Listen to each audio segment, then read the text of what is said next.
Hello students, আমি Nitish sir জ্ঞানজ্যোতি coaching সেন্টারের পক্ষ থেকে তোমাদের প্রত্যেককে জানাই আরো একবার স্বাগত।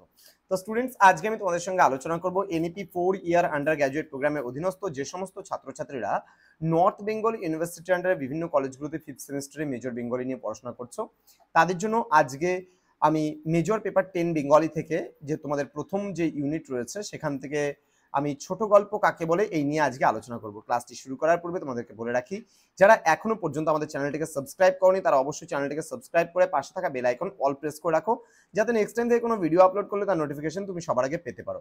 এছাড়া অনলাইনে তোমরা যারা ভাবছো আমাদের ক্লাস জয়েন করবে তারা অবশ্যই যোগাযোগ করবে আমাদের অফিসিয়াল নাম্বার 7076398606 নাম্বারে অথবা 6295916282 নাম্বারে। তোমাদের টোটাল কোর্স ফি রয়েছে তোমাদের এই সাধ্যের মধ্যে শুধুমাত্র 1199 রুপিস পুরো সেমিস্টারের কোর্স ফি। তো দেরি না করে আজই যোগাযোগ করো আমাদের সঙ্গে এবং যুক্ত হয়ে যাও আমাদের অনলাইন ক্লাসে।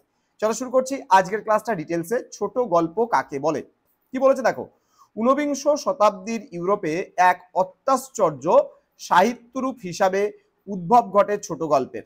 ওকে, ঊনবিংশ শতাব্দীতেই বাংলা ছোট গল্পের উদ্ভব ঘটে।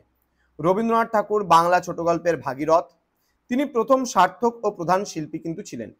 ছোট গল্প হলো কথা সাহিত্যের একটি বিশেষ রূপ। এটি আকারে কিন্তু ছোট এবং একটি মাত্র ঘটনা বা অনুভূতির গভীরতাকে কেন্দ্র করেই কিন্তু গঠিত হয়েছে ছোট গল্পের।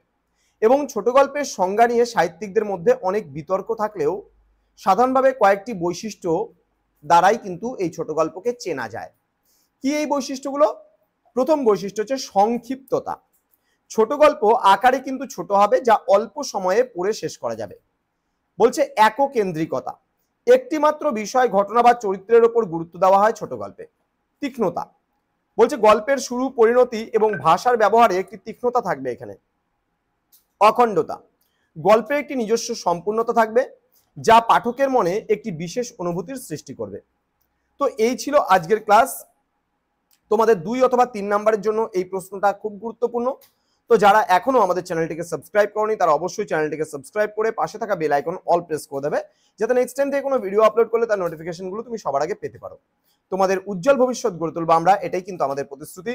আমাদের অফিসিয়াল নাম্বারে তোমরা যোগাযোগ করতে পারো যে কোনো সাবজেক্টের নোটস পেতে চাইলে। দেখা হচ্ছে খুব তাড়াতাড়ি আরো একটা নতুন ক্লাস নিয়ে তোমাদের সঙ্গে। তোমরা প্রত্যেকেই ভালো থেকো, সুস্থ থেকো। Thank you so much, thanks for watching after all, thank you.